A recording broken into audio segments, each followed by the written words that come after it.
Sí, puede haber un coronavirus pulmonar. Pero para eso tienen que pasar, lógicamente, ¿no? Varias etapas, ¿ya? Ahora, ¿qué le dijo que es una enfermedad respiratoria, ¿no? Hay varias enfermedades respiratorias, se llama pues a diferentes tipos de la vía respiratoria, ¿no? Como que desde una rinitis, inclusive hasta una neumonía, ¿no? Pasando lógicamente varias alteraciones, ¿no? A nivel de lo que viene a ser la parte de los órganos que van a ser afectados del aparato respiratorio, ¿no? Por la presencia de un agente patógeno. ¿Sí? La diferencia es que en una infección hay lo que se llama la presencia de un agente biológico. Esa es la diferencia. Y una infección, como no me dice infección, va a haber alteración inclusivemente dentro de los síntomas, la temperatura. Comienza a aumentar la temperatura en una infección, en una inflamación no, por si acaso. Y lo que ha dicho Betty Gisela está en lo correcto. El asma no es una enfermedad infecciosa. El asma no es una enfermedad degenerativa. Profesor, El asma, dime, Nancy disculpe que Vega. le corte. Profesor, ¿está compartiendo las diapositivas? Porque no lo veo, No, no estoy veo dando una ningún... introducción nomás, hija. Todavía no Ya. estoy dando respuesta a las compañeras que han respondido. Todavía no Ya, comparto doctor. la diapositiva, hijita. Ya, doctor, disculpe. Ya, no se preocupe, hijita. Entonces, por ejemplo, Betty Gisela Pora nos dijo que es una inflamación. Y estrictamente sí, el asma es una inflamación, no es una infección, por si acaso, ¿no? Todas las personas que sufren de asma no mueren por asma, mueren por la complicación del asma, que es muy diferente. ¿Un asma se puede complicar, se puede justamente llegar a complicar con una neumonía? Sí. ¿Con una bronconeumonía? Sí. ¿Con un asma cardíaco? Sí. ¿Puede causar una insuficiencia respiratoria que pueda causar un problema de repente de mortalidad? No, no, porque es una inflamación, nada más. Producto, lógicamente, como dijo su compañera, por la presencia de ciertos, ¿no? Agentes o cuerpos extraños que son llamados alergenos, como ella dijo, el polvo, ¿no? Por ahí dijo así, ¿eh? Sí, es lo que vamos a detallar ahora. Entonces, en eso quiero que ustedes diferencien una enfermedad infecciosa con una inflamación. Que en una enfermedad infecciosa puede haber justamente, ¿no? Una proinflamación, si hay una inflamación, para pasar lógicamente el paso a una infección. Ese es el camino, ¿no? Por ejemplo, cuando se da esta enfermedad que estamos pasando todo el COVID, hay una inflamación. Si hay una inflamación, ya en su base preclínica hay una inflamación. Porque la inflamación es un mecanismo de defensa del cuerpo y se da en todas las enfermedades, porque es una reacción defensiva de los leucocitos, de los linfocitos, que son prácticamente las células defensivas del cuerpo. Y eso es lo que vamos a explicar ahora, cómo se va dando justamente, ¿no? La inflamación, pero ahí nomás se queda el asma. No da infección porque no hay un agente bacteriano, ¿ya? Eso quiero que diferencien, muchachos. Vamos a ver ahora cómo se va a dar justamente esta enfermedad, lo que hemos más o menos tratado de explicar en lo que el contexto de la respuesta de sus compañeros. Ustedes tienen ahí la definición, ¿no? Como dice ahí, es una enfermedad más que nada que se inflaman los bronquios. Inflaman, no es que se infectan. Infectan es cuando llega justamente un agente patógeno. En este caso no hay. ¿Eh? No hay infección, dice infección de los bronquios, dice, no dice inflamación en los bronquios, ¿no? Que esta inflamación puede ser de forma recurrente o continua. ¿Sí? Recurrente, ¿por qué? Porque hay episodios que vienen, ¿no? Por ejemplo, una forma recurrente es cuando hay por estaciones. En el caso justamente que estoy diciendo, a veces se presenta ahorita en este momento, que estamos en un clima otoñal, ahora estamos en otoño ya. Después viene invierno, después viene primavera. Puede justamente presentarse con mayor incidencia en la parte otoñal, en la parte invernal y en la parte primaveral, ¿no? Eso es justamente la forma recurrente. O continua, cuando el ser humano, pues lógicamente, ¿no? presente estas formas inflamatorias en una forma no estacionaria, sino continuamente y en cualquier, lógicamente, episodio de su vida, ¿ya? Producto de la inflamación, lo que produce es una obstrucción de los bronquios. Ahí vamos a ver una secuencia, cómo es que estos bronquios llegan a hacerse una constricción, a contraerse. Y esto prácticamente, pues, no, lo que va a ocasionar es los síntomas. A medida que va evolucionando la fase clínica de la enfermedad, se va presentando lo que viene a ser, ¿no?, la forma de la sintomatología. Esa es la fisiopatología. Cuando se instala la enfermedad, que es justamente la fase preclínica, donde ya va dándose justamente la acentuación de que el agente patógeno, cuando es una infección, ya está lógicamente ya dando por inicio la afectación de las células del órgano donde justamente se ha posado in situ. En caso del asma, por la presencia de un alergeno, que no es un agente patógeno, es un cuerpo extraño, ¿ya?, llamado alergeno, que puede ser el polvo, el moho, el humo del cigarrillo, ¿no? Inclusive la tensión nerviosa, los ejercicios, ¿no? El polen, los ácaros de los animales, o pelos de las mascotas, ácaro de los colchones, etcétera, ¿no? Hay varios tipos de alergenos. Eso cuando está en presencia del árbol respiratorio, sobre todo en la parte bronquial, es donde justamente ocurre el proceso inflamatorio, como respuesta defensiva.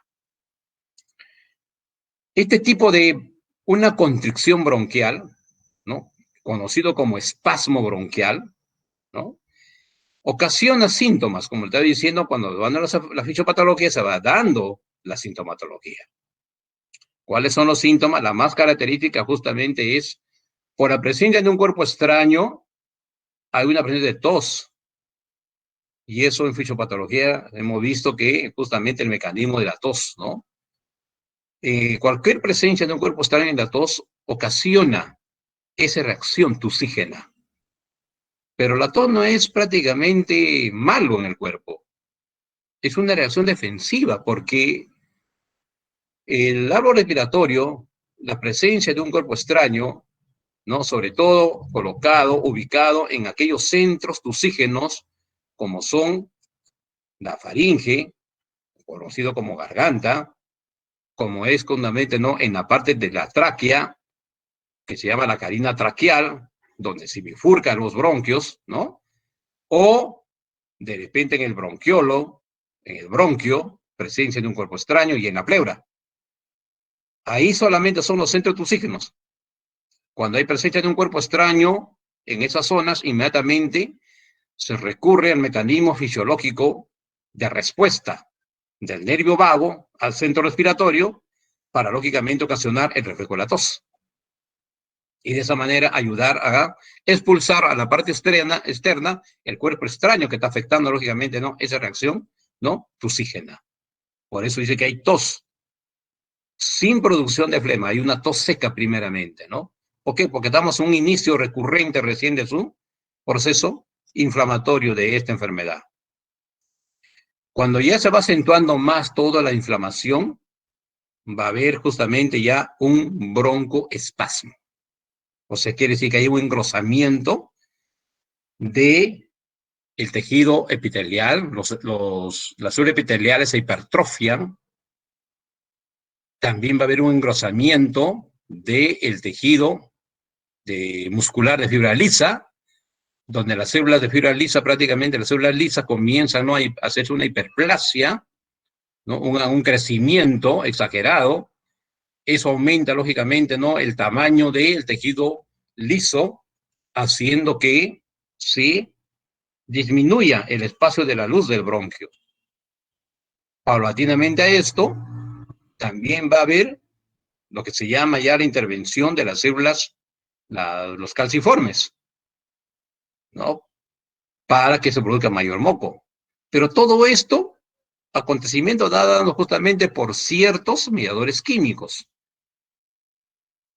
En la inflamación va a haber una secuencia de eventos, lógicamente, de mediadores químicos. Con mediadores químicos, por ejemplo, tenemos los más consecuentes que va a dar en todo el proceso inflamatorio y sobre todo a nivel respiratorio, tenemos la histamina, ¿no? Que es una hormona, una proteína, que va a estar presente cuando se da una reacción inflamatoria. Tenemos las prostaglandinas también, ¿no? Tenemos los leucotrenios, tenemos los tromboxanos, tenemos las primeras justamente mediadores químicos son las citocinas y las quimiosinas, que son los que van a tener que una reacción quimiotáctica en el cuerpo, ¿sí? A medida, como te digo, que se va dando, todo lógicamente se va conjugando en una inflamación, ¿no? Por ejemplo, las protalaminas aumentan la permeabilidad de los tejidos para permitir, lógicamente, el paso de los leucocitos en mecanismo de defensivo. Los leucotenias, por ejemplo, son los que están presentes en la inflamación y producen una sección mucosa, sobre todo actúan netamente, en el caso del árbol respiratorio, en las células calciformes. Los estimula para que busque moco, porque el moco es un mecanismo defensivo, ¿no? Y muchas veces ya en su fase también, ya donde se va haciendo más severo el asma, también está presente el leucotrenio porque lógicamente hace que el parénquima pulmonar comienza lógicamente a comprimirse y hace eso una presión de los pulmones. Eso es lo que ocurre en el COVID, ¿no? El paciente ya no puede lógicamente hacer una expansión del pulmón. ¿Por qué? Porque todo el parénquima, que es el tejido pulmonar, está totalmente inflamado.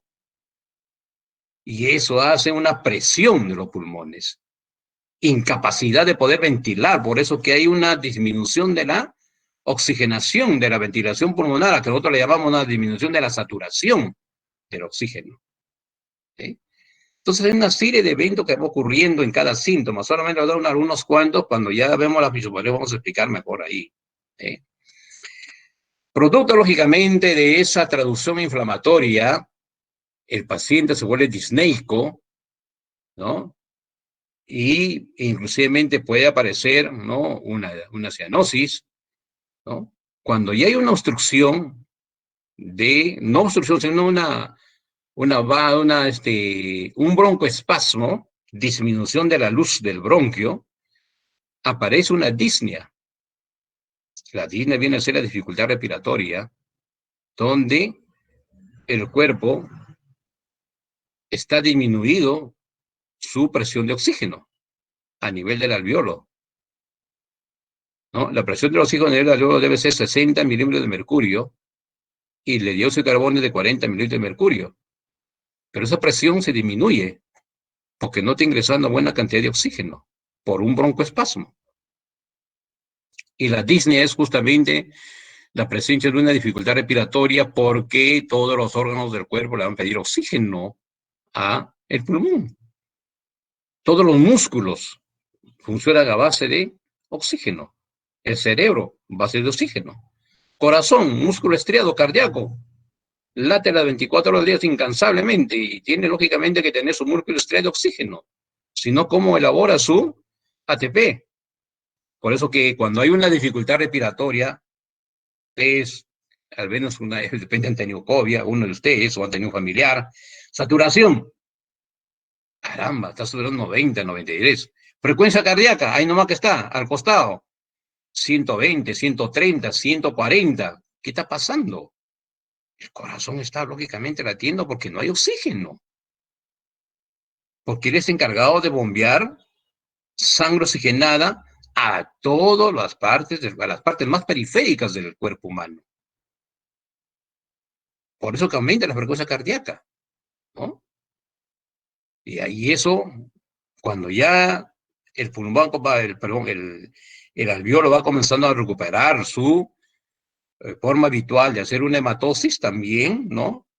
Ya el paciente de repente satura 97, 96, entonces ya la frecuencia cardíaca también baja, porque el corazón ya comienza, ¿no?, a tener sus niveles normales de su frecuencia. entre 70 y 80 latidos por minuto, y eso es lo ideal de que debe permanecer, lógicamente, ¿no? En el oxímetro, ¿no? ¿Sí? Entonces, todo tiene una secuencia, lógicamente, de llevar una sintomatología producto, lógicamente, de la inflamación. ¿Sí? Y hay una, en su caso ya más de remodelación del bronquio, que eso vamos a ver también en la fisiopatología, ahí ya vamos a tener la presencia de una presión en el pecho, ¿no? Es un tipo de angina de pecho, no cardíaca por si acaso, sino respiratoria, ¿no? Un dolor retroesternal opresivo, no estoy diciendo al lado izquierdo de la parte torácica, ya cuando hay una opresión precordial izquierda es cardíaca, por si acaso, por la ubicación anatómica del corazón, ¿no? Del mediastino izquierdo. Pero cuando hay una presión retroesternal, o sea, detrás del esternón, localizado in situ en esa zona, es porque ya está habiendo una remodelación de el bronquio. ¿Ya? Y remodelación es la palabra justamente cuando ya vemos que todas las capas del bronquio ha comenzado ya a ser desconfigurado, desnaturalizado en su forma. Y eso ocurre también en el pulmón, cuando hay una neumonía, también hay una remodelación. Totalmente, lógicamente, el parénquima pulmonar está, ¿no? Desfasado de acuerdo a su composición anatómica. Y también, lógicamente, los alvéolos. Ya no hay monocitos, y en vez de justamente sus epiteliales de poder justamente hacer el intercambio gaseoso, no puede. ¿Por qué? Porque está cargado de líquido. Es una remodelación de la neumonía. Y a medida que va avanzando, lógicamente, los espacios del parénquima pulmonar, ¿no? Se va acentuando más la gravedad de la enfermedad neumónica en el paciente. Eso presenta en cualquier neumonía, no solamente en el COVID. Lógicamente que el COVID es más trascendente y ascendente, ¿no? Que en horas, en días, cortos días, rápidamente avanza la inflamación, ¿no? Y la infección también, por supuesto, ¿no? Bien, entonces, esos son, ¿no? Lo que es el asma en definición y los síntomas que produce de acuerdo a cómo se va presentando su característica fisiopatológica. Bien. Vamos ahora a ver lo que es la fisiopatología del asma. En esta diapositiva tienen ustedes la secuencia del asma que tienen ustedes hasta la parte del remodelado, o sea, ya hasta la parte más severa. Por una parte, ustedes tienen, entonces señalando con el puntero, acá tienen, ¿no? Un bronquio normal, ¿no? Que usted le he dicho que está conformado por su capa adventicia, el tejido muscular de fibra lisa, que es justamente, ¿no? El músculo liso del bronquio, y la más interna es el epitelio respiratorio, formado por células epiteliales. Miren ustedes en esta característica anatómica la luz del bronquio. El lumen está bien espaciado, como ustedes ven acá, ¿eh? Está bien espaciado, por lo consiguiente, aquí puede ingresar tranquilamente el oxígeno sin ningún problema, ¿no? Hacer una buena ventilación pulmonar. Pues bien, ahora vamos a ver cómo se da el asma. Primeramente, para producir cualquier enfermedad hay una causa, ¿no? Por ejemplo, para producir una enfermedad, por ejemplo, una bronquitis, ¿cuál es? La presencia de un agente patógeno, que puede ser un virus sincitial respiratorio, un parmovirus, un rotavirus, etcétera, etcétera. Hablamos de la parte viral. Pero si hablamos de la parte bacteriana, podemos hablar lógicamente de un estafilococo, un estreptococo, que son los más frecuentes cuando es una bronquitis. ¿Sí? Esa es la causa, un agente patógeno. ¿Sí? En el asma no hay agente patógeno. Lo que hay es un agente extraño. Es un cuerpo extraño. Lógicamente puede darse, por ejemplo, por la presencia, ¿no? De un alergeno, polvo, asma, pero polvo, polen, ácaro, ¿no? Humo del cigarrillo, del tabaco, ¿no? Etcétera, etcétera. hasta una tensión nerviosa se puede llevar lógicamente a esto. ¿Entiende? Entonces, primeramente tenemos un agente, ¿no? Productor. Pero también hay justamente una parte de la susceptibilidad genética. El asma puede ser adquirida o puede ser genéticamente también, ¿no? Que va a conllevar a que el paciente tenga este tipo de patología. Por ejemplo, la estadística dice, padres que han tenido asma desde niño, sus hijos futuros van a tener entre 10 al 15% que van a tener asma. Esa es la susceptibilidad genética. Pero como otros causantes tenemos lo que hemos mencionado ya, ¿no? Por cuerpos extraños, ¿no? Que son los alergenos. Muy bien. Acá tenemos ya las causas, lo que van a producir el asma, ¿ya? Y vamos a ver ahora cómo se va, lógicamente, ¿no? A accionar el inicio de la enfermedad. Primeramente, acuérdense que lo he hecho ustedes en la parte anatómica, siempre en el tejido de fibra lisa, del tejido muscular de fibra lisa, ¿no? Del bronquio, le he dicho que siempre va a haber una célula defensiva, que puede ser un mastocito o monocito, ¿no? Así como en el alveolo encontramos monocito 1, monocito 2, también vamos a encontrar en los bronquios un monocito o mastocito, ¿ya? Es la célula defensiva. Es la célula justamente que va a estar presente en estos tejidos del árbol respiratorio. Cuando hay la presencia en la pared del epitelio respiratorio de un cuerpo extraño, llamado alergeno, inmediatamente el mastocito o monocito se percata de ese cuerpo extraño, que puede lógicamente haber en cantidad. Inmediatamente lo que ocasiona que es la intervención de poder justamente en marcha los mediadores químicos. Lo voy a explicar así en este gráfico que está, pero tengo otra lámina más para explicarle más detenidamente, pero más o menos hacer un resumen acá. Entonces, estas son las células que van a captar la presencia de un alergeno y comienza justamente, ¿no?, la intervención ya de los mediadores químicos. Aquí están los mediadores químicos que le he mencionado a ustedes delante. Por ejemplo, tenemos la histamina, que es un gran vasodilatador, lógicamente, ¿no?, producido por las células llamadas los basófilos, que es un tipo de glóbulo blanco, ¿ya?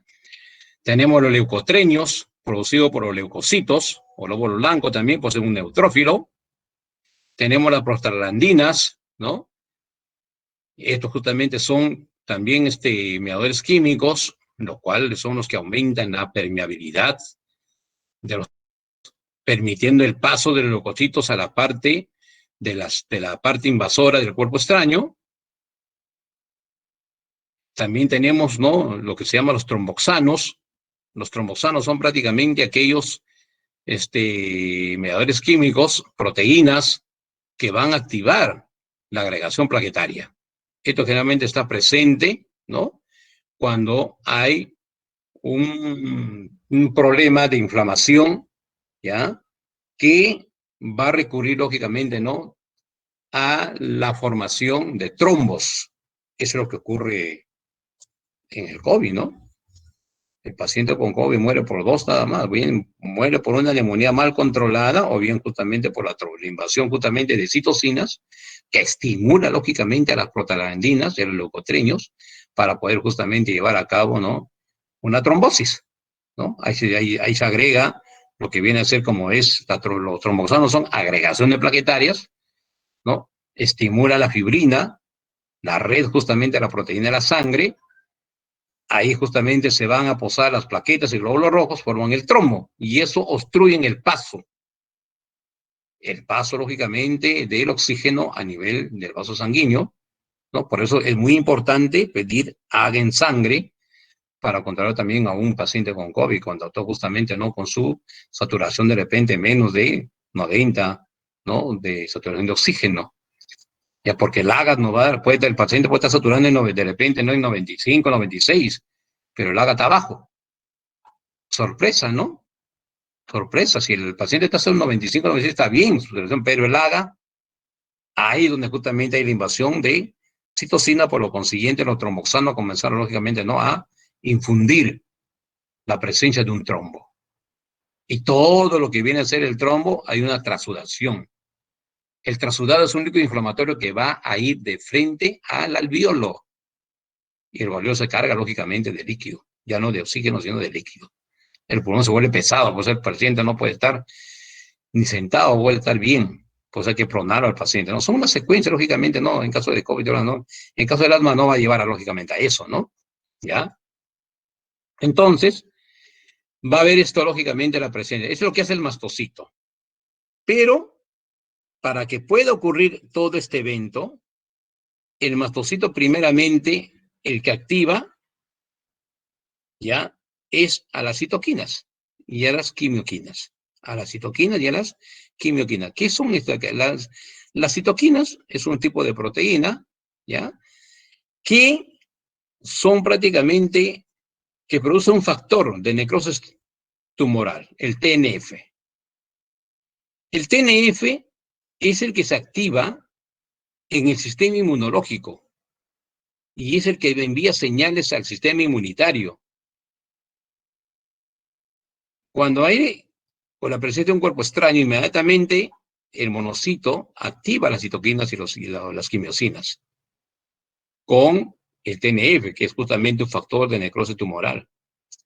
Esto va a mandar mensajes a las células defensivas. Al primero, lógicamente, que llegas al neutrófilo, que es la primera línea de defensa del cuerpo humano. Luego a los basófilos, a los eosinófilos, a los monocitos. ¿Sí? Comienza justamente a hacer ese tipo de comunicación para que todas las células defensivas vayan al lugar donde está ocasionándose esa agresión a las células, producto lógicamente de la presencia de un cuerpo extraño, en este caso no de un alergeno.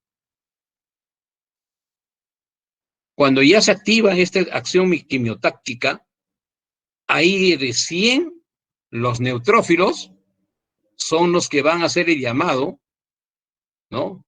Para que pueda lógicamente activarse los leucotrienos, la proteína y los tromboxanos, más leucotrienos y prostaglandinas, que son los que más intervienen en el asma. El tromboxano, poco, más justamente cuando haya un asma severa. Y la histamina, que son lógicamente el producto de los basófilos. Estos son los que van a, y cuando llegan al lugar donde está siendo afectado, la zona de afectación o nociva del agente extraño, lo que hacen los basófilos es liberar la histamina para que se dilaten los vasos sanguíneos. Conjuntamente con esto, que hay migración leucocitaria. O sea, las citoquinas y las quimioquinas son los que hacen la acción quimiotáctica y comienzan, lógicamente, a ver la invasión leucocitaria o migración leucocitaria. ¿Qué es migración leucocitaria?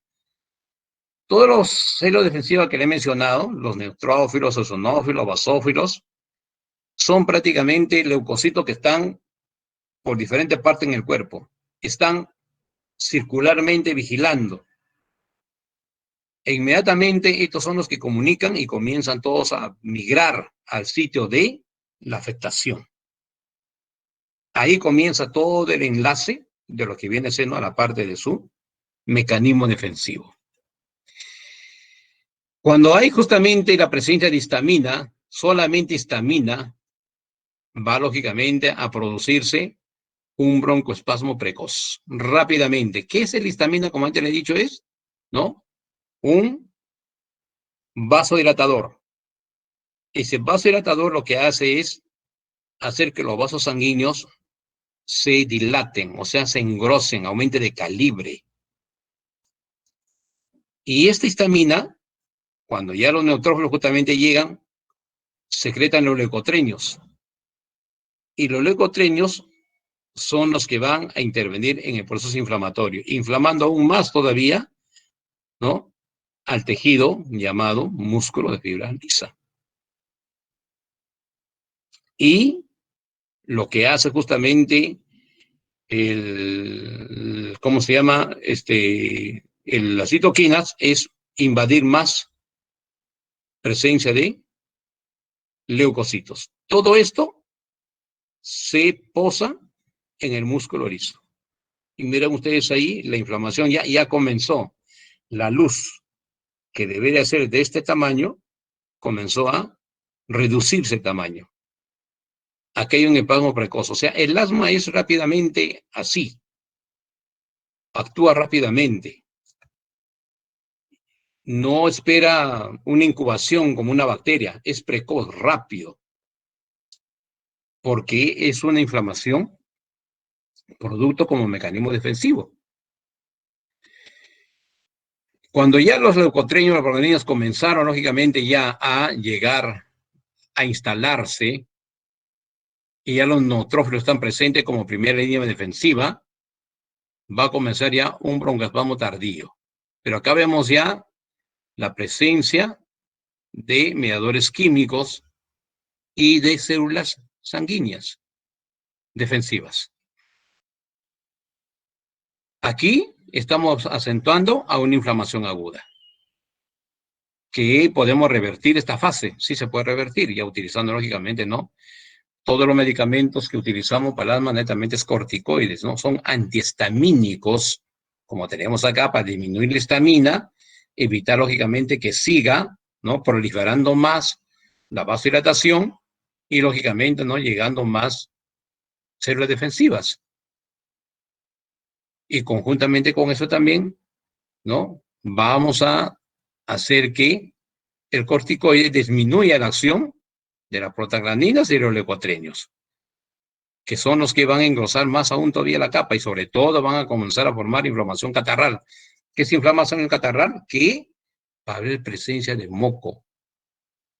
Y el moco es espeso, pegajoso, que no puede salir. Y eso también es lo que va a obstruir la luz de el bronquio.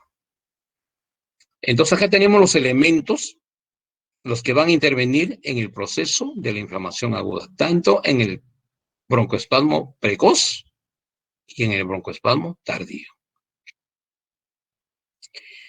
Siguiendo la secuencia de la inflamación del asma, si no llegamos lógicamente de repente no a hacer un tratamiento inmediato y precoz del asma, secuencialmente puede llegar lógicamente a inflamación crónica.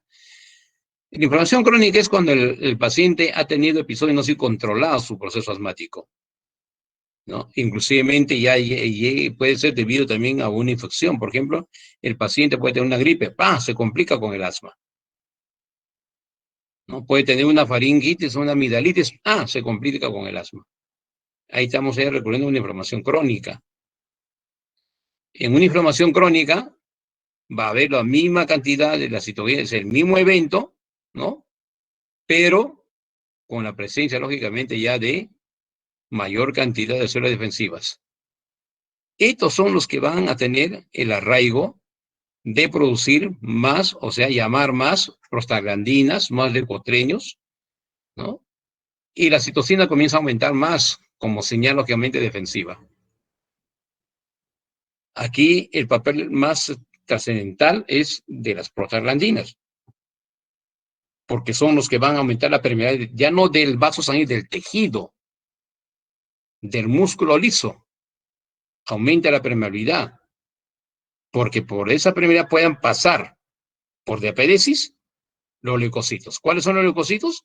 Esos neutrófilos, los monocitos, que cuando salen a la parte ya de la luz del bronquio se convierte ¿en qué? En macrófago.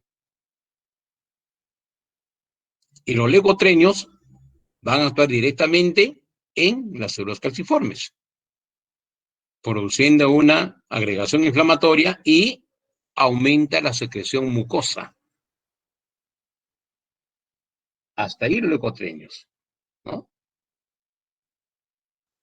Entonces tenemos ya una inflamación crónica. Esto ya no va a ser una forma estacionaria, sino una forma continua. porque ese es el crónico, y esto justamente le puede llevar a otro tipo de enfermedad. Siempre una inflamación crónica en el asma puede acentuar la presencia más rápidamente de un agente bacteriano viral, porque todo el epitelio respiratorio está desfasado en su protección, prácticamente está, ¿no? Como yo siempre digo, cuando enseño fisiología, digo, cuando hay una inflamación, cuando hay una infección respiratoria, lo que hace el epitelio, ¿qué es? ¿No? Degenerarse. Y al haber una generación, esa parte que ha sido degenerada ya no vuelve, lógicamente, ¿no? A epitelizarse. Se destruye el epitelio. Y no hay la forma como epitelizar. Por eso que los pacientes, cuando tienen este tipo de patologías, son consecuentemente a veces 4 a 3 veces al año de bronquitis aguda crónica, llegando inclusive a complicarse con la neumonía. ¿Qué pasa ya cuando el paciente se siente en una fase ya de parte del remodelado? ¿Qué es el remodelado respiratorio? El remodelado de una enfermedad respiratoria no solamente se da en el asma, se da también en otras enfermedades respiratorias. Viene a ser cuando hay una degeneración de los componentes anatómicos de el órgano, en este caso del bronquio. En este caso del bronquio. Que va a haber cambios estructurales de todo su, ¿no?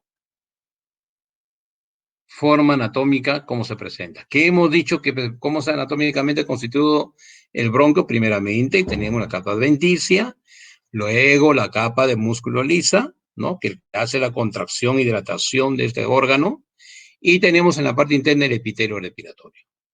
Pues bien, como hemos dicho que estas células han salido a la luz del bronquio, y como quiera justamente que en el epitelio se posa los alergenos, ya cuando justamente se va dando el remodelado bronquial, las células epiteliales están hiperplásicas, o sea, han aumentado de volumen. ¿Por qué? Por la inflamación. Hay mayor líquido inflamatorio en su interior. Por eso que crecen. Y a medida que van creciendo, aumentando de tamaño, también se va reduciendo el espacio de la luz del bronquio. Hay un aumento de células defensivas, como hemos visto acá, ¿no? Los eosinófilos, neutrófilos, los macrófagos, los basófilos. Hay aumento de células acá, porque son los que están haciendo la defensa de esta zona, produciendo lógicamente la inflamación con estos mediadores químicos. Las células calciformes son prácticamente aumentado en su hiperactividad porque estimula lógicamente por los leucotrenios, lo que hacen prácticamente que se aumente más la capacidad de secreción mucosa.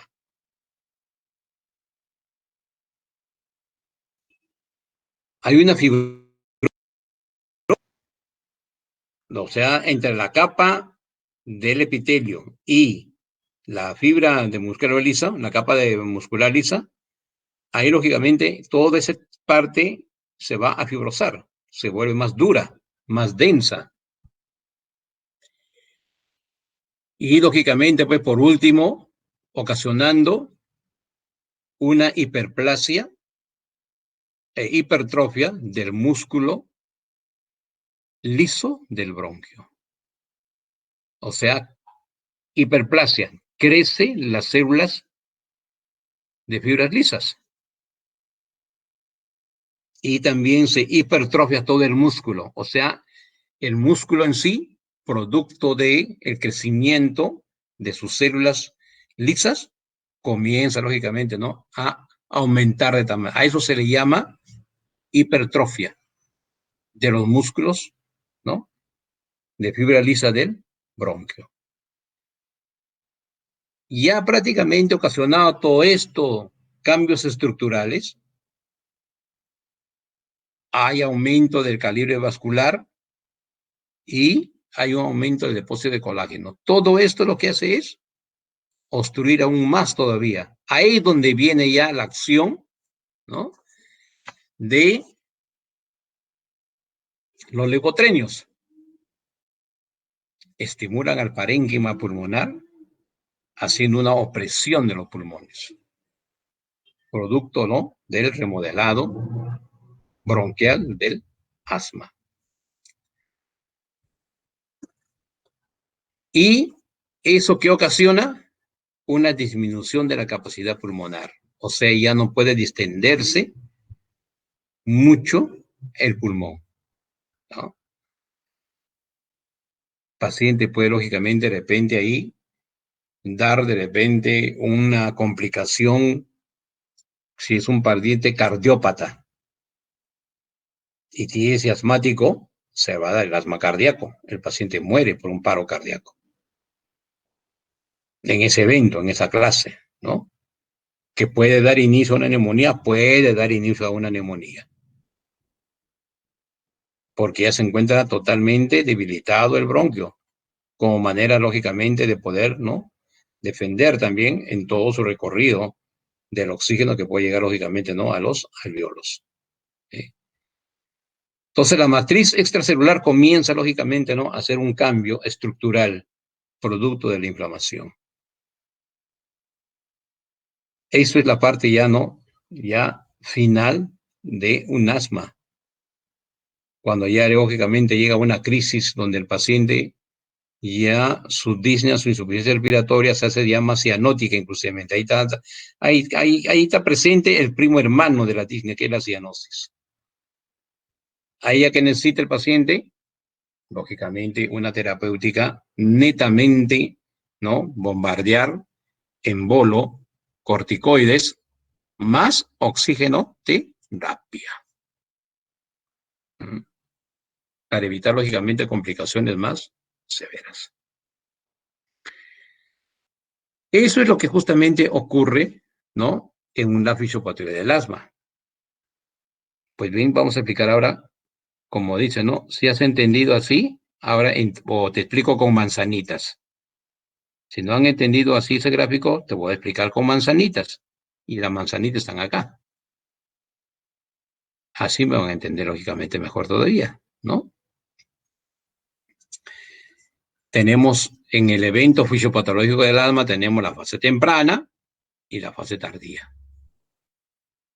Bien, primeramente, el inicio, vayamos acá. Causa del asma, lo que vemos acá. Todos los alergenos que hemos mencionado, ¿no?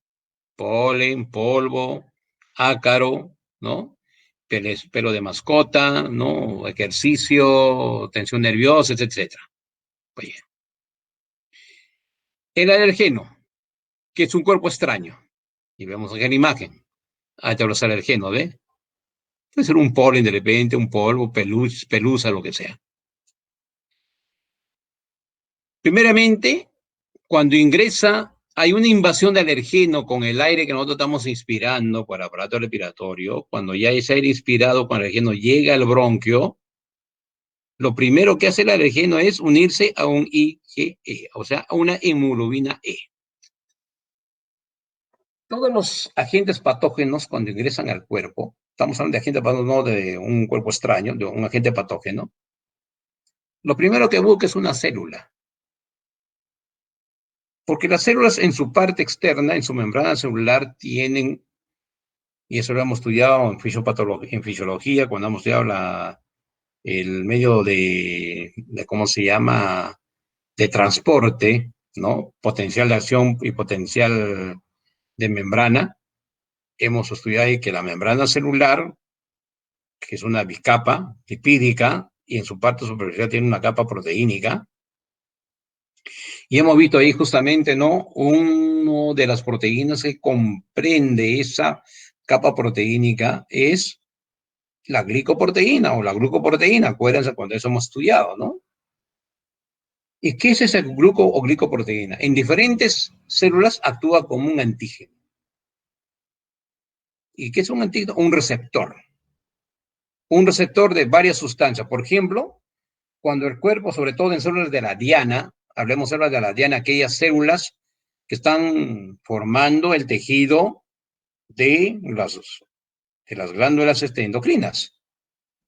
Por ejemplo, como el caso, lógicamente, de la glándula tiroides, su tejido tiroideo está formado por célula principal, así se llama, célula principal.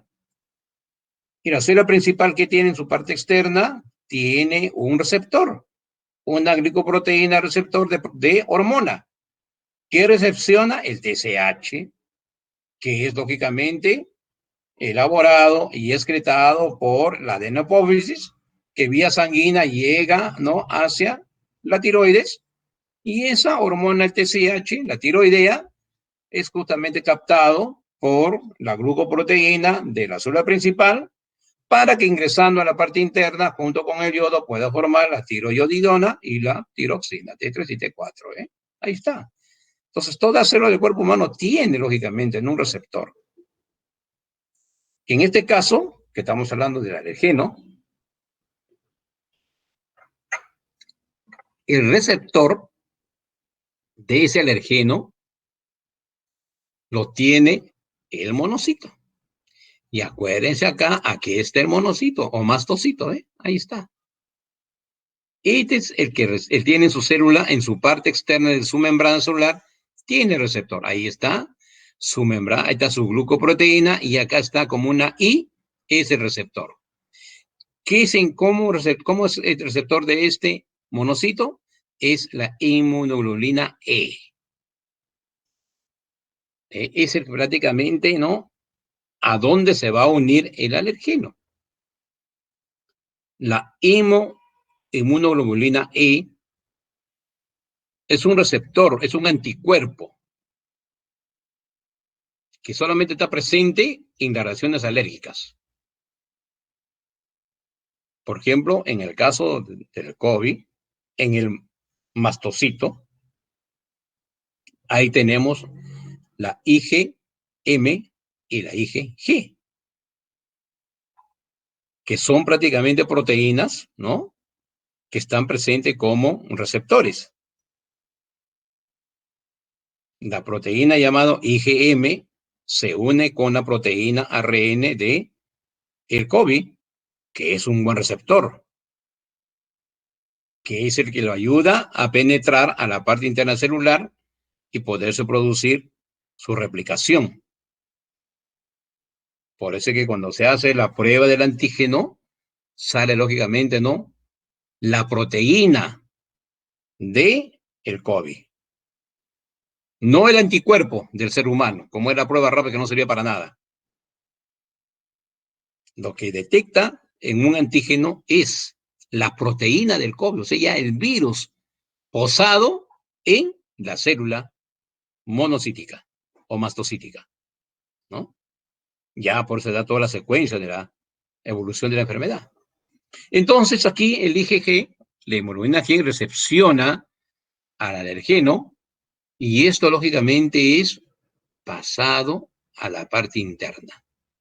Porque lo que hace, ¿no?, el mastocito, en su acción, lógicamente, es fagocitar. Fagocitar significa destruir al polvo extraño. Pero, miren ustedes, ni bien se detecta la presencia de, y esta es su antenita, que dice, hay alergenos invadiendo al territorio. Lo que hace el monocito que hemos dicho, libera todo lo que viene a ser la acción de ¿quién? De el mediador químico. ¿Cuál es ese mediador químico? Citoquinas o quimioquinas, que son los que van a tener que hacer como mensajeros, ¿no?, a las células defensivas. ¿Sí? Acá tenemos ya que el mastocito ya comenzó, lógicamente, ya no ser más sino ya macrófago. Acá vemos pequeño, acá se vuelve grande, es un macrófago. Acá ya el macrófago entra en acción de defensa, ¿no? Y llama al linfocito para que el linfocito T libere todos los demás, lógicamente, ¿no? Mediadores químicos, son lo que llaman. Ahí llama la histamina, la prostaglandina, leucotrieno, trombosano, todo lo que van a ir. Sobre todo, ¿no? Prostaglandinas y leucotrieno. Histamina en su fase inicial, con los basófilos, y prostaglandina y leucotrieno ya en su fase netamente inflamatoria. Miran ustedes ahí, todos estos mediadores químicos, ¿a dónde están yendo? Están yendo a la pared vascular. Este es el calibre, este es prácticamente el capilar. ¿Sí? ¿El capilar de quién? Del bronquio. Acuérdense que le he dicho a ustedes, su parte anatómica, en la parte externa tenemos la adventicia con la arteria bronquial. La arteria bronquial penetra a la parte interna de los tejidos, o sea, penetra hacia el músculo liso y al epitelio. Pero ya no va a ser arterial, es como se ve capilar. Es un capilar. Entonces, acá tenemos ya el capilar, ¿ve? Acá está el epitelio. Este es el endotelio del capilar. Ahí llegan todo lo que he mencionado antes. Las prostaglandinas, la histamina aumenta el calibre, o sea, el grosor. Las prostaglandinas son prácticamente capaces de, ¿no?, estimular a que aumente la permeabilidad de los tejidos también. ¿Para qué aumenta todo esto? Para que pueda salir los serodefensivas. El neutrófilo, el eosinófilo, como están viendo ustedes acá, se aumenta de calibre y por ahí sale, ¿ve?, el leucocito, que puede ser el eosinófilo o el neutrófilo. Sale a este espacio. ¿Y por qué el espacio justamente, ¿no?, del epitelio? Porque ahí está la presencia de los cuerpos extraños, para lógicamente comenzar, ¿no?, a hacer su reacción inflamatoria, ¿eh? Aquí está todo esto que ustedes ven aquí. Este es el epitelio respiratorio y ahí están los cilios y ahí está el monocito. Ya lógicamente convertido en macrófago, ¿no? Macro, grande ya.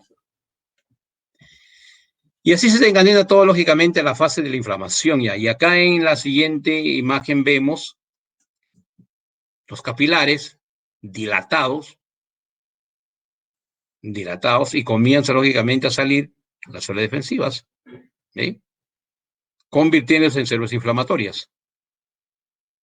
La vasodilatación es producida por la histamina y todo este tejido, son las células de fibra lisa que vemos acá, ¿no?, del músculo liso, van lógicamente, ¿no?, a también ser hipertrofiado, después ser hiperplásico. Comienzan, ¿no?, a aumentar de tamaño. Y todo el evento de la inflamación ocurre en este espacio intersticial. Este es el músculo liso, este es el subendotelio, y lo que tenemos acá es el endotelio. Todo ocurre en el subendotelio. Y acá tenemos las células endoteliales. Todo esto, aumento de volumen, proceso inflamatorio, ¿ya? Y vemos cuando ya está inflamado, ¿ve? Ya todo la luz del bronquio comenzó a disminuir. Inclusivemente ha tornado un cambio de color. Por la secreción mucosa, producto, lógicamente, ¿no?, de la intervención de los leucotrienos en las células calciformes. Acuérdense que les he dicho a ustedes de que las células calciformes también están juntos con las células epiteliales. Esta es la fase inflamatoria, ¿no?, que hemos visto acá. La fase tardía, ¿ve? Allá hay broncoespasmo, ¿no?, más acrecentado, más definido, ¿ya? Y la broncoconstricción totalmente, lógicamente, ¿no?, con un pasaje mínimo. Aquí se produce la sibilancia, bueno, ustedes han escuchado muchas veces cuando el paciente asmático, ¿no?, comienza a respirar, ¿no?, hay una sibilancia, como un silbido, como un pito, ¿no? Ya está en esa parte ya con una broncoconstricción, ¿no?, de su fase tardía, ¿eh? Lógicamente, cuando hay una inflamación crónica, ya de frente se instala ya la broncoconstricción. Todo esto es ocasionado, lógicamente, ¿no? Producto, pues, de todos los eventos que hemos mencionado en esta fisiopatología. ¿Entendido ahí? ¿Está ahí, muchachos? ¿Van comprendiendo? Sí, profe. Muy bien, vamos a ver a la siguiente. Bueno, lo mismo que hemos explicado. Pues bien, ¿cuáles son las características de la inflamación? Ahora, viendo lógicamente, ¿no? Según su síntoma que va presentando. Primeramente, cuando hay una reacción inflamatoria del bronquio, producto de la presencia de un alergeno, la hipersecreción va a estar presente. ¿Por qué? Porque es estimulado por los leucotrenios a las células calciformes. Secreta, lógicamente, mucho moco en su afán de defender, ¿no? Pensando, lógicamente, que al cuerpo extraño alergeno lo va, lógicamente, a neutralizar la acción. Pero no es nada menos que el cuerpo extraño no es, pues, ¿no? Una bacteria, un agente, sino es un cuerpo extraño, ¿no? Inerte, y si es un ácaro, tendrá que morir, lógicamente, ¿no? El ácaro no es un agente patógeno, es un parásito, ¿eh? Es un artrópodo, ¿ya? Y lógicamente que ocasiona la misma hipersecreción hace que se obstruye también la luz del bronquio. El edema que se presenta producto, lógicamente, del crecimiento, el hecho claro, acá se traduce todo el líquido inflamatorio. El edema viene a ser la acumulación de líquido. De líquido determinan ustedes cómo en la vasodilatación va saliendo el líquido trasudado. Esta es la trasudación del líquido inflamatorio. El plasma trasuda. El plasma sanguíneo es un líquido, ¿no? Y trasuda y comienza, lógicamente, ¿no? Como ustedes ven acá, toda esta zona de acá está invadida de líquido, de un trasudado, ¿sí? Y esto es acumulación de agua, que es una trasudación, líquido. Ese es el edema. Lo que dice, lógicamente, ¿no? Lo que nos dice acá. Edema, inflamación interna de los bronquios. El broncoespasmo, y eso hemos visto acá cómo se vuelve justamente, ¿no? ¿Por qué? Porque hay un engrosamiento de las paredes, ¿no? De el músculo liso, comienzan a hipertrofiarse, comienzan, lógicamente, ¿no? A hacerse hiperplasia, no solamente el músculo, sino también el epitelio respiratorio. Los epiteliales también comienzan a hacerse una hiperplasia epitelial. Esta hiperplasia epitelial va seguido de una hiperplasia hipertrofia del músculo circular de fibras lisas del bronquio, produciendo un broncoespasmo, constricción prácticamente, ¿no? Sostenida totalmente de los músculos, ¿no? De fibras lisas que rodean al bronquio. Y persistencia de la inflamación, hay pues una destrucción y cicatrización, ¿no? Todos estos cambios pueden suceder en una forma tan brusca, así en forma rápida, puede ser en forma lenta o continua. Eso lógicamente va a variar de acuerdo al organismo, cómo es justamente su intensificación de su duración. ¿Cómo diagnosticamos el asma? Por dos partes, ¿no? Primeramente, una placa radiográfica, no va a haber la densidad del bronquio, se vuelve lógicamente más denso el bronquio, ¿ya? Con poca capacidad lógicamente ventilatoria. Un paciente que tenga un asma crónica, consecutivamente se le lleva lógicamente a hacer una espirometría para ver lógicamente cuánto es el esfuerzo ventilatorio del pulmón, ¿no? Porque algunos broncos de repente están obstruidos. Y cuando una asma tan es crónica, hacemos una broncoscopía para ver lógicamente, ¿no? Si el calibre del bronquio está hipertrofiado en una forma crónica y poder, lógicamente, estimular su liberación de esa zona. Normalmente, el diagnóstico del asma bronquial en su parte inicial es clínico, por los síntomas que presenta, el antecedente que presenta, ¿ya? Y la auscultación respiratoria, ¿no? Que justamente son escuchar los ruidos respiratorios con el estetoscopio a nivel, lógicamente, ¿no? De la parte pulmonar, del tórax sobre todo, ¿no? En la parte dorsal, ¿ya? El tratamiento generalmente se va a dar por corticoides, ¿no? Y también inhaladores. Corticoides porque, como hemos visto acá, la mayor parte de todo el evento inflamatorio se va a dar por presencia de mediadores químicos, ¿no? Y los corticoides justamente son los que atenúan, disminuyen, ¿no? La potencialidad de poder hacer más constrictivo, o sea, contraer más el bronquio, ¿no? Y aparte, lógicamente, ¿no? Que los corticoides también neutralizan la acción de los leucotreños para que no se siga produciendo mayor cantidad de secreción mucosa. Otro tratamiento viene a ser justamente, ¿no? Las nebulizaciones, en el caso, lógicamente, para poder liberar, porque el moco que produce el asma es casi un moco tipo de una bronquitis pegajosa, espesa y pegajosa, por eso se obstruye la luz. Y la hacemos la nebulización para poder justamente, ¿no? Hacer que se liberen, se despeguen el moco y pues el paciente, lógicamente, puede pues fluir, ¿no? ¿Ya? Teniendo en cuenta pues que el asma no es una enfermedad curable, solamente es controlable.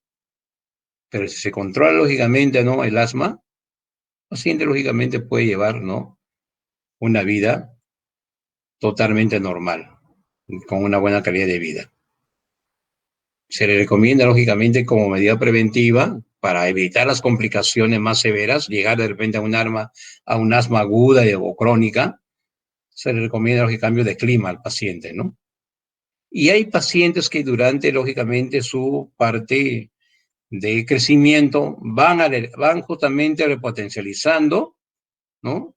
Sus inmunoglobulinas y son justamente, ¿no? Los que van a acentuar más que se puede, lógicamente, con el tiempo, ¿no? Ya acentuar su liberación y no tener asma el paciente. Y será una crisis de edad, pues en forma ya, ¿no? Muy espaciada.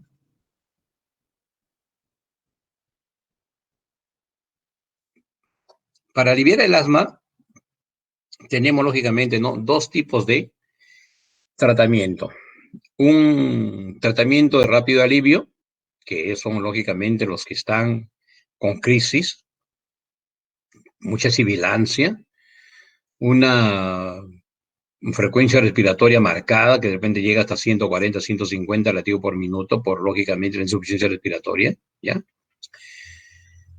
Y lo que justamente se utiliza en este caso son, ¿no? Relajamiento de todo lo que justamente puede ser la parte muscular, tanto de la parte de la fibra lisa del bronquio, ¿no? Y también de los músculos inspiratorios y expiratorios de el tórax, de la respiración, ¿no? Eso que están lógicamente ubicados en la parrilla costal, ¿no? Por ejemplo, un buen relajante muscular que hoy se está utilizando en el COVID viene a ser el Dioxaflex CB, ¿no? Es un buen, lógicamente, relajante muscular, ¿no? Eso actúa no solamente a nivel de la parte del parénquima, del músculo respiratorios, inspiratorio y expiratorio de las parrillas costales, sino inclusivamente, ¿no? De la parte, en este caso, del asma bronquial. Cuando hay un relajamiento de los músculos, lógicamente, que va a facilitar pues, la respiración, ¿no? De inmediato comienza, lógicamente, ya a tranquilizarse, no tener muy excitación el músculo y comienza a tranquilizarse, ¿no? En el alivio rápido damos justamente un alivio temporal, ¿ya? Puede ser una nebulización, es un alivio rápido, ¿ya? O los disparos del puff, ¿no? Que puede ser Ventolin o de bromuro hipatropio, etcétera, es también un alivio rápido, ¿no? ¿Ya? Que todo esto se puede usar, lógicamente, durante un ataque de asma. Y a largo plazo, en el control, lógicamente, ¿no?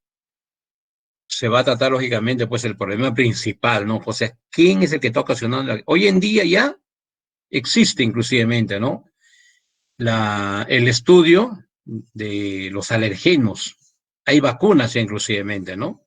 Se hace justamente un análisis de sangre y se ve justamente ¿no? Los IgE, a qué son prácticamente, ¿no? Reactivos al polvo, al polen, al pelú. Se va justamente haciendo eso. Este examen por lo menos dura como 15 días, ¿no? O a veces a un mes, hasta encontrar la causa. Pero el paciente dice, no, ya no tengo mascota, ni cual no tiene polvo, el ácaro del lo paro justamente cambiando, qué sé yo. Entonces se va encontrando, ¿no? El alergeno causante. Ese es justamente cuando se hace un estudio, ¿no? Bajo lo que viene a ser el receptor del IgE, de la hemoglobina G, ¿ya? Es a largo plazo. Se encuentra el alergeno, se le vacuna y listo. Ahí queda ya justamente, ¿no? Que el IgE recepciona la vacuna y va a reconocer este alergeno y no lo va a recepcionar, lo va a ignorar. De esa manera el alergeno viaja y es eliminado. ¿Ya? También en este tipo de tratamiento va a haber una reducción del engrosamiento, lógicamente, de la pared, sobre todo muscular, de la fibra lisa, del contorno, lógicamente, del bronquio. ¿Ya?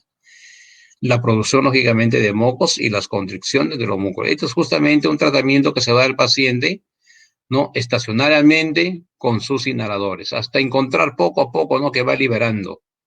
Y eso va acompañado de aumentar su mecanismo defensivo. ¿Ya? Y pues también, lógicamente, ¿no? El controlar el asma te evita, lógicamente, pues ataques, ¿no? De asma que pueden, lógicamente, llegar en un momento inoportuno, un momento brusco.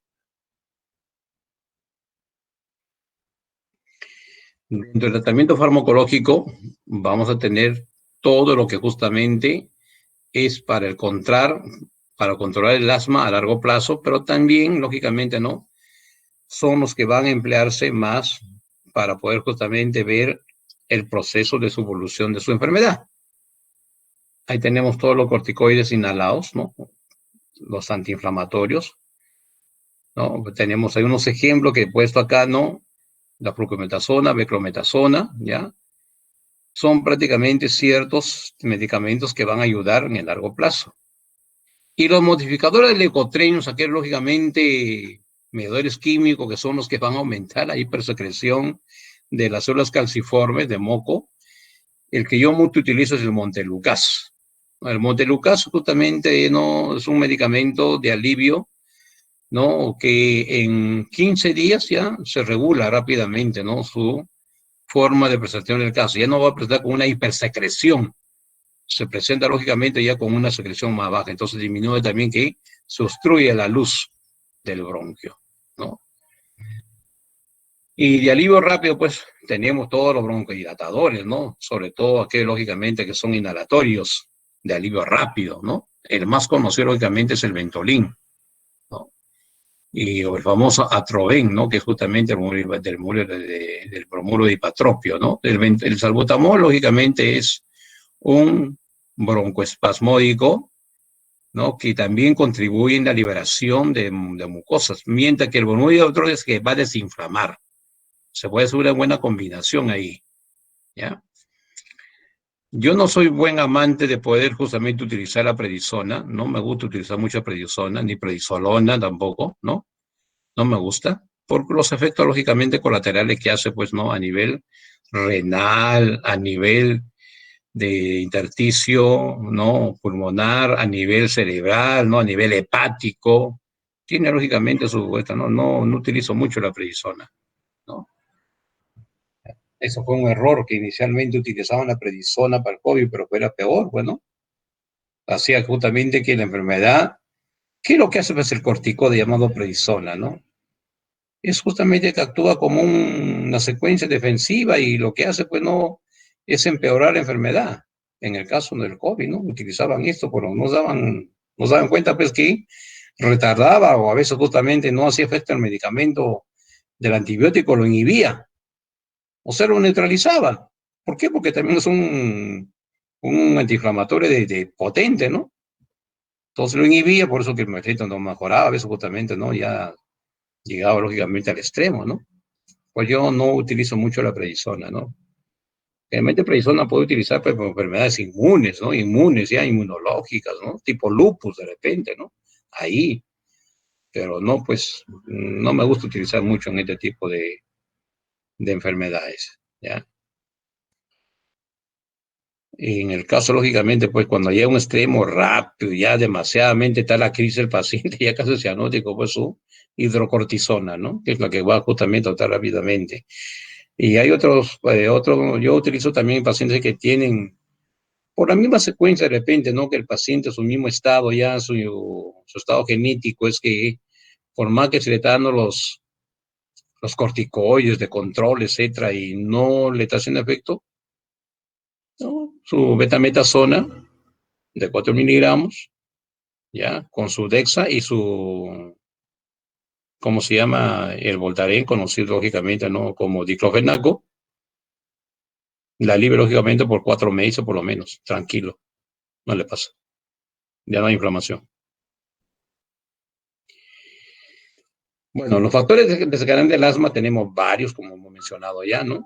Primeramente, antecedentes familiares asmáticas, se le ha hecho bien la parte genética, de 10 a 15% los hijos salen lógicamente con el problema ya. Todo lo que son alergenos como lana, polvo, polen, ácaro, lo que sea. Variaciones de clima, como les digo, en esta etapa, sobre todo de otoño, invierno y primavera, son lo que donde justamente más se acentúa la exacerbación de esta enfermedad. El estrés emocional también es hacer. Ustedes miran, pero ¿cómo el estrés? El estrés, lógicamente, pues, ¿no? Tú sabes muy bien que la prostaglandina es una hormona, ¿no? Y eso justamente, pues, ¿no? ¿Cómo se llama? Son los que actúan también en las terminaciones nerviosas del dolor, inclusivamente, ¿no? Puede, lógicamente, exacerbar este tipo también de... Basta que un mediador químico ingresa y ya se traduce todo, lógicamente, ¿no? De la parte, lógicamente, emocional. También, ¿por qué? Porque en un estrés emocional, ¿quién no ha tenido estrés? Y cuando tiene estrés, ¿qué pasa? Angustia, depresión. ¿Qué se deprime? El centro respiratorio. Al deprimir el centro respiratorio, ¿qué se hace? Activación defensiva sin querer. Así es. Está muy bien que el centro respiratorio, pues no, acuérdense, la zona es donde está justamente, ¿no? La parte ventral y la parte dorsal, la parte inspiratoria y la parte expiratoria, ¿no? Del bulbo raquídeo, ¿no? Eso es lo que activa. Está conectado con nervio vago, ¿no? Y el nervio vago, pues, no, es parte, lógicamente, del sistema simpático y parasimpático. Acuérdense, es activa, lógicamente, ¿no? Cualquier activación del nervio vago comienza, lógicamente, ¿no? A producir, lógicamente, alteraciones, ¿ya? Contaminantes del ambiente, hasta el perfume, pues justamente, ¿no? Yo tenía una paciente que no podía estar cerca de un paciente que se había hecho una loción porque rápidamente exacerbaba su asma, ¿no? Y la forma, lógicamente, pues, ya he dicho, el asma también puede ser consecuente a una enfermedad respiratoria, ¿no? Pero no es el agente que le está produciendo, sino es el inicio que se puede dar, ¿no? Por ejemplo, una gripe común, ¿ya? Pues lógicamente no ocasionar, lógicamente, trastorno, lógicamente, porque afectan, ¿no? La exacerbación de la presencia de el asma. Tenemos de que desencadena, lógicamente, ¿no? Todos los que van a desencadenar el asma, ¿no? Tenemos los alergénicos y los no alergénicos, ¿no? Los no alergénicos son el ejercicio, ¿no? El clima, emociones fuertes, estresantes y las infecciones, ¿no? Que va acompañado, lógicamente, ¿no? A la crisis asmática. ¿Cuáles son más o menos las señales que justamente no va a dar que va a haber una crisis asmática? Una sensación, por ejemplo, de constricción en el pecho. Ya le he dicho bien claro. Esto es constricción, pero retroesternal, no retroesternal, no de la parte de la izquierda, sino en la parte central. ¿ya? ¿Esto qué ocasiona? Respiración forzada, ¿no? Cuando se va haciendo la contrición, las etapas que hemos visto ya ahí, ¿no? Puede haber inclusivamente, ¿no? Una contrición precoz, rápidamente. Ahí eso, ¿no? Contrición en el pecho, respiración forzada. Va a haber una sensación de tos sibilante, como el canto del gallo. Toser cuando uno, lógicamente, no, cuando no tiene gripe, de la nada se le viene la tos seca. El paciente se pone impaciente al descansar o a veces no duerme y falta de aire, lógicamente, la ventilación pulmonar, ¿no? Son las señales de la crisis de asma que puede aparecer. ¿Cómo prevenir? Primeramente, no dejar de tomar todos los medicamentos que está justamente indicado para el control, ¿no? Sus medicamentos, lógicamente, que le da el médico para controlar el asma, ¿no? El paciente no debe estar, lógicamente, al lado de pacientes fumadores, para nada. No sé, hay un fumador en la casa, pues no, el fumador que va, lógicamente, a fumar cigarrillo, aunque sea en la azotea, pero nunca, lógicamente, en el ambiente.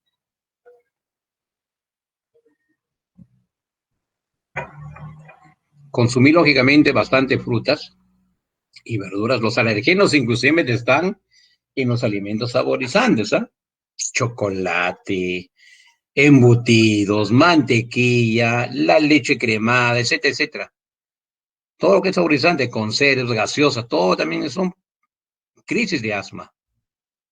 Pacientes justamente se vuelven, ¿no?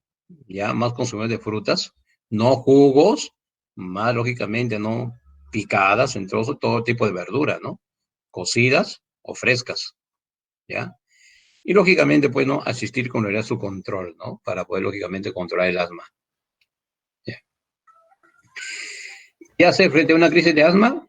Primeramente, tranquilizar al paciente. El estado emocional es muy prácticamente que te ganas siquiera un 50% en aliviar la crisis de un asma. No solamente aquella asma, sino cualquier crisis respiratoria.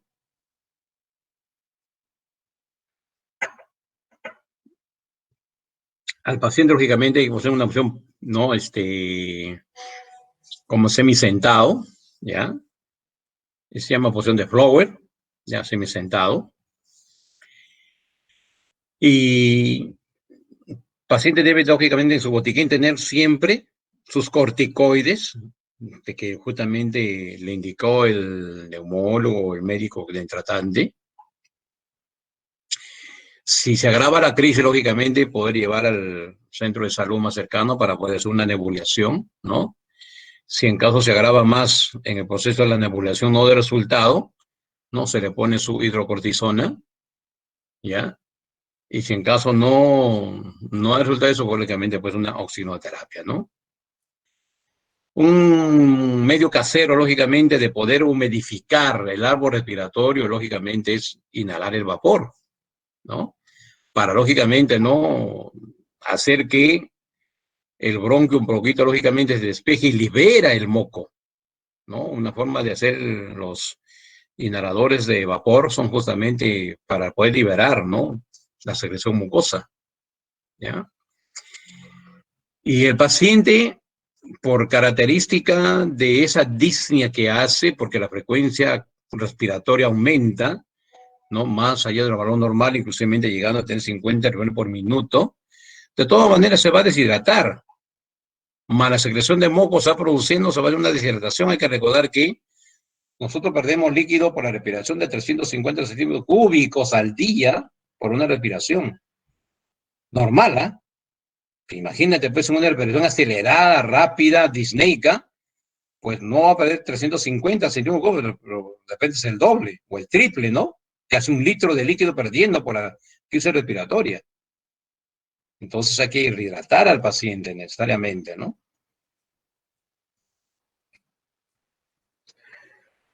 Bueno, cuando ya pues no las crisis asmáticas están totalmente no colapsadas, todos los modos vitales lógicamente pues no reciben suficiente oxígeno. De hecho, eso no.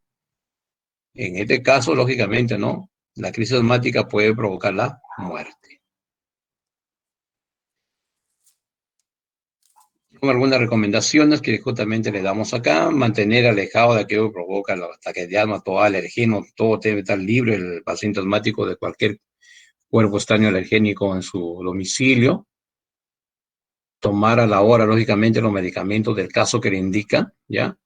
Y, lógicamente, pues, por lo menos visitar al neumólogo, al médico tratante 3 veces por año, para hacer un adecuado control, ¿no?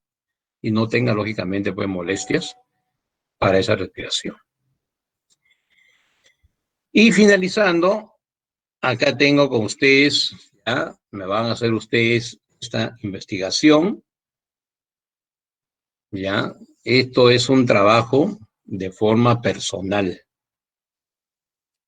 Van ustedes a presentarme casos clínicos de todas las enfermedades que estoy presentando ahí, ¿ya? En diapositiva. En diapositiva. Eso todavía no lo estoy, recién lo voy a subir la fecha todo al aula virtual, pero ya lo estoy dando ya con anticipación. Y les recomiendo acá, por favor, casos clínicos de enfermedades hay cantidad. No me copien, porque yo me lo leo, ya ustedes saben, yo me lo leo los trabajos.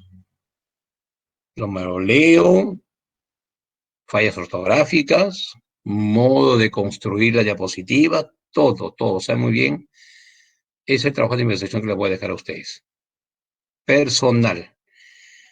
No sé cuándo serán ustedes matriculados, pero no importa, yo me lo leo de toditos, tengo mi tiempo suficiente, ¿ya? Así que todos me van haciendo esto, ¿ya? Y, Profesor, dime, ¿es de todas las enfermedades o hay que elegir una? no, todas, De todas. Okay. de todas, hijito, ahí está, ¿ya? Son casos clínicos. Yo le voy a dar un modelo en la próxima clase, le voy a dar un modelo del caso clínico, ya vayan ustedes ya buscando investigaciones de esto, o de repente le voy a pasar al delegado la diapositiva de un caso clínico y ustedes se van a asimilar a eso, se van a basar en esa diapositiva, ¿ya? Para que vayan avanzando y cualquier pregunta me hacen ustedes en clase, ¿ya? Entonces, ahí tenemos tuberculosis pulmonar, EPOC, que son enfermedades pulmonares obstructivas crónicas, bronquitis aguda, bronquitis crónica, neumonía por COVID-19, hidatidosis pulmonar y cáncer de pulmón.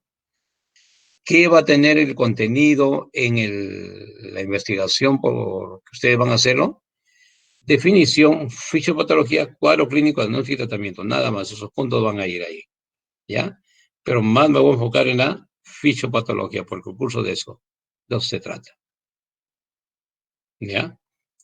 Bien.